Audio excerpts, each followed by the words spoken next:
aprendamos un poco de conductismo, que es parte de lo que es, pues, métodos psicológicos del aprendizaje. ¿Qué es el conductismo y cómo podemos aplicarlo para nuestro aprendizaje y para la enseñanza a otras personas?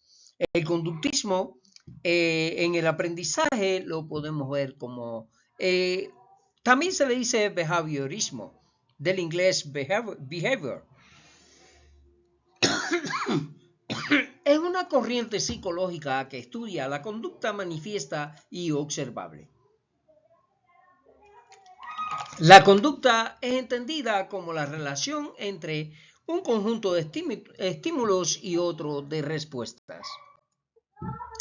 Muchas técnicas conductistas son empleadas con fines educativos para estimular el estudio y la dedicación de los estudiantes. Varias metodologías que se utilizan hoy en el aula se basan en teorías conductistas, especialmente en el condicionamiento operante. Por ejemplo, destacar a un estudiante con una estrella es un esfuerzo positivo y reducir el tiempo de recreo es un esfuerzo negativo, ¿no? Para enseñar de esta manera. Eso es conductismo. El conductismo fue fundado por John Brodus Watson. Entre los años 1878 y 1958 vivió este señor en Estados Unidos. Watson criticó la metodología de la psicología experimental, que fue fundada por Wilhelm Wundt, por ser de cierta manera introspectiva, es decir, que extraía datos sobre el funcionamiento mental a partir de una autoobservación. Watson afirmaba que para ser científico o científica, la psicología solo podía basarse en la conducta manifiesta, en lo que se manifestaba de la conducta del ser humano.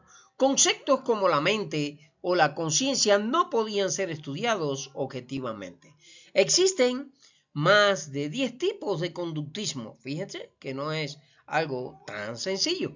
Diferentes investigadores han planteado métodos y objetivos distintos. Por ejemplo, el conductismo intencional de Edward Thurman, el conductismo deductivo de Carl Hall y el conductismo radical de Burrus Frederick Skinner, entre otros. ¿Ven? Esos son 3 tipos, pero hay varios. Condicionamiento clásico y operante. El conductismo supone que el aprendizaje se forma por medio del encadenamiento de reflejos condicionados. Es una respuesta adquirida ante un estímulo. Ese proceso puede generar conductas simples y complejas. Hay 2 formas de condicionamiento principales. El condicionamiento clásico, que es la creación de una conexión entre un estímulo neutro que no provoca una respuesta y un reflejo ya existente. Se aprende una respuesta determinada al asociar un estímulo nuevo con el estímulo que ya provocaba esa respuesta. El condicionamiento clásico se basa en las investigaciones realizadas por el psicólogo ruso Pavlov. En uno de sus experimentos logró que un perro asociara el sonido de una campana como un estímulo neutro con la comida, estímulo previo que provoca una respuesta. Así, el perro comenzaba a salivar, es decir, esa era la respuesta que había en el perro, incluso si no se le entregaba la comida de inmediato al sonar la campana. El condicionamiento clásico es un aprendizaje sobre el estímulo. En el aula es posible utilizar el mecanismo de condicionamiento clásico para que los estudiantes asocien una clase con un estímulo agradable. Por ejemplo, si a un grupo de estudiantes no le gusta la hora de matemáticas, el docente puede proponer escuchar una canción que les guste antes de comenzar a trabajar las matemáticas. Con el tiempo, los estudiantes van a asociar esa clase con el estímulo musical y les va a gustar llegar a la hora de las matemáticas. ¿Ven? Hay dos formas de condicionamiento principal. Condicionamiento operante. El condicionamiento operante es la asociación de una conducta con determinadas consecuencias. Fue formulado por Kinner, que se basó en las teorías previas de estímulo-respuesta, pero con el foco en la respuesta y no en el estímulo. En este caso, el aprendizaje se da mediante un procedimiento en el que la probabilidad de determinada respuesta depende de las consecuencias esperadas. Para utilizar el condicionamiento operante como método de enseñanza, una conducta esperada se refuerza con estímulos agradables y positivos, y una conducta no deseada se castiga con estímulos negativos y desagradables. Por ejemplo, si la conducta deseada es que el perro traiga la pelota, se debería premiarlo con comida cuando lo hace, es decir, con un esfuerzo positivo, y suspender el tiempo de juego cuando no lo haga, refuerzo negativo.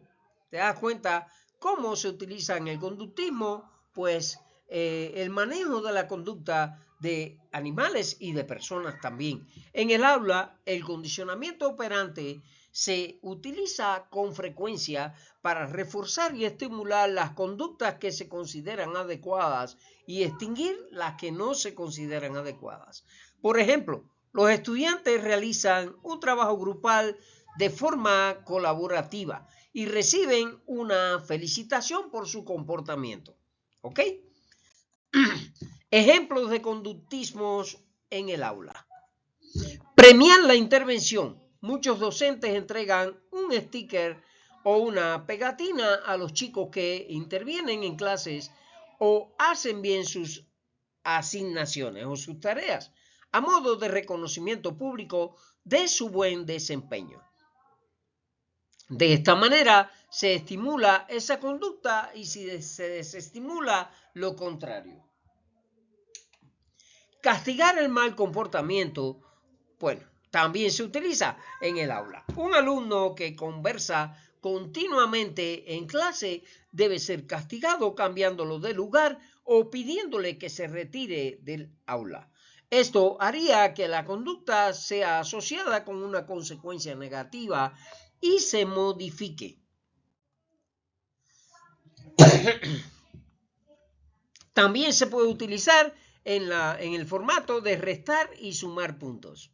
Se establece un sistema de reforzamiento en el que se determina cuáles conductas serían premiadas por puntos y cuáles no. Se restan o suman puntos según el caso. Si hace una conducta buena que se espera, se suman puntos, y si no, si hace lo contrario, pues se le restan. Cuando los estudiantes se esfuerzan por ganar puntos, funciona como un estímulo positivo.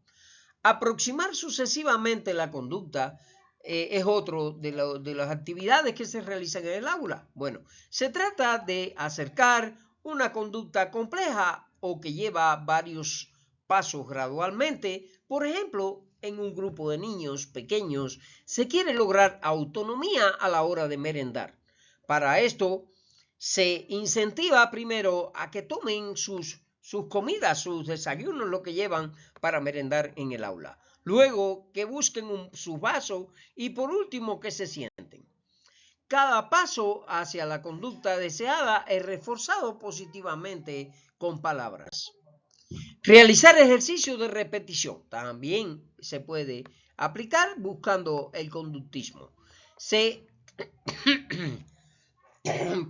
enseña a dibujar las letras de determinada manera y se afianza su aprendizaje por medio de la repetición del dibujo. Es decir, caligrafía, repetir las palabras, hace que mejore la caligrafía. Eso es realizar ejercicios de repetición.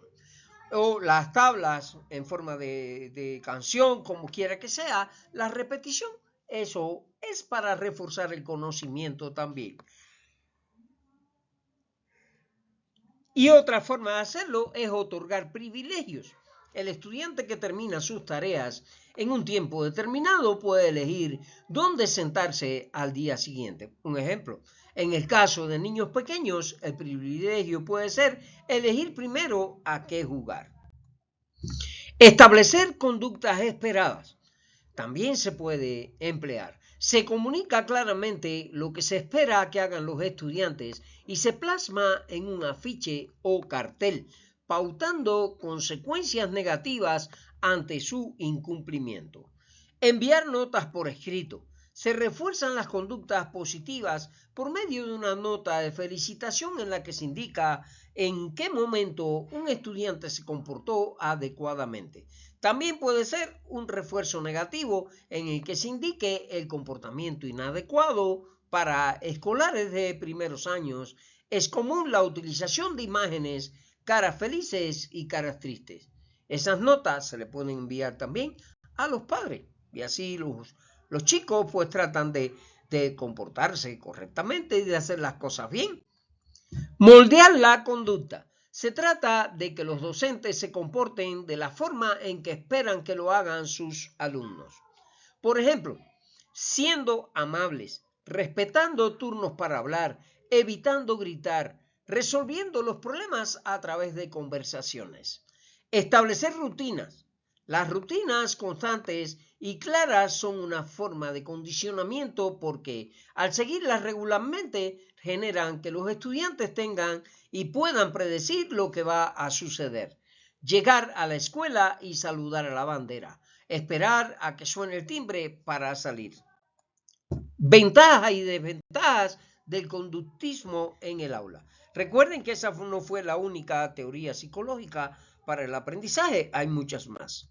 Y todas tienen que ver con la psicología. La metodología conductista es apropiada para lograr un clima de trabajo organizado y para estimular ciertas conductas. Una de las ventajas de su aplicación es que al enfocarse en resultados medibles, permite plantear objetivos específicos y estrategias acordes para llevarlos a cabo. Además, promueve el autocontrol de los estudiantes porque beneficia algunos comportamientos mientras que censura otros. Sin embargo, muchos de los postulados del conductismo educativo se encuentran hoy en día superados o en vías de superación, dado que asumen al estudiante desde una perspectiva pasiva, en la que todos son iguales y deben aprender por igual. Además, se reduce su rol únicamente al de ser modelados hacia una conducta determinada. Y hoy día se busca pues conocer las cualidades de cada estudiante y saber las inteligencias en las cuales es potencial, tiene mayor potencial, y de todas maneras pues se conoce a cada uno y se trata de estimular de una manera diferente. Por eso se requiere de aulas que no tengan tantos estudiantes. Una crítica común es que el conductismo evalúa el proceso educativo a partir de los productos y no de los procesos mismos de aprendizaje. Muchos especialistas sostienen que otras metodologías de enseñanza proponen métodos más proactivos y ricos que resultan en aprendizajes más significativos. Y el conductismo más bien se refiere mucho más a moldear las conductas. Bien, aquí te dejo unos videos y nos vemos en un próximo tema de esta especialidad.